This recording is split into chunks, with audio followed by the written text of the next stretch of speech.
Hey everybody, welcome back to Sip with Sam. I'm Sam Liccardo, hearing a lot of outrage that I share over the homicide of Alex Preddy over this weekend by ICE officials in Minneapolis. A lot of questions I'm getting is how are we going to hold people accountable for what I regard as a murder? And secondly, what can I do as an individual citizen? Let's start with the accountability. First, here's what I know as a federal prosecutor. There's a 5-year statute of limitations. 5-year statute of limitations. And let me echo the sentiment I know that many feel. As a former federal prosecutor, I will do everything I can to clear my desk to ensure everyone, all the way up to Kristi Noem, is held criminally accountable for the conduct that we are seeing in recent days, weeks, and months by ICE. Everyone must be held accountable. There must be criminal investigations, and people need to go to jail and prison for a long period of time for this, including the people who pulled that trigger against Alex Preddy.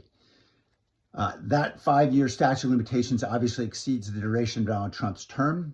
So we got to fight like hell to make sure we get a hold of the levers of power, particularly the Department of Justice, to hold people accountable under the law.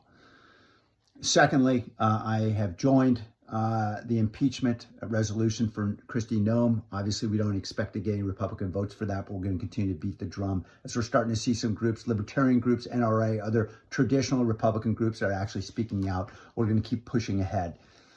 Third, on funding for ICE, I voted against the Department of Homeland Security appropriations bill last week. That passed anyway by a very small margin of votes because of Republican majority, obviously. That goes on to the Senate.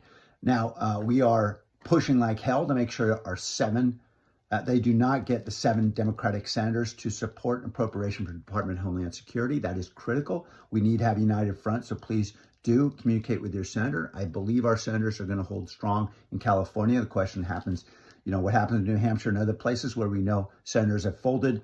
We've got to put the pressure on them to stand strong and not support ICE funding until there are massive changes with regard to accountability in that department and throughout other departments like Department of Justice to hold people accountable.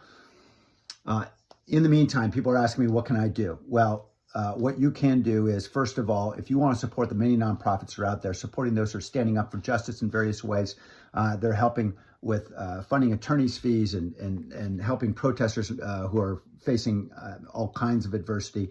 And if you want to support the good people of Minnesota who are standing up for us, go to standwithminnesota.com. You'll see opportunities to support nonprofits who are deeply engaged there.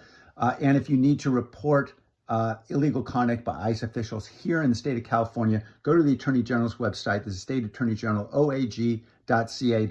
That's Rob Bonta's site. You can report there. Let's hold everybody accountable and make sure never again in the United States. We've got a lot of fight ahead, to be sure. We're going to do it by showing how we can restore the rule of law here in the United States of America.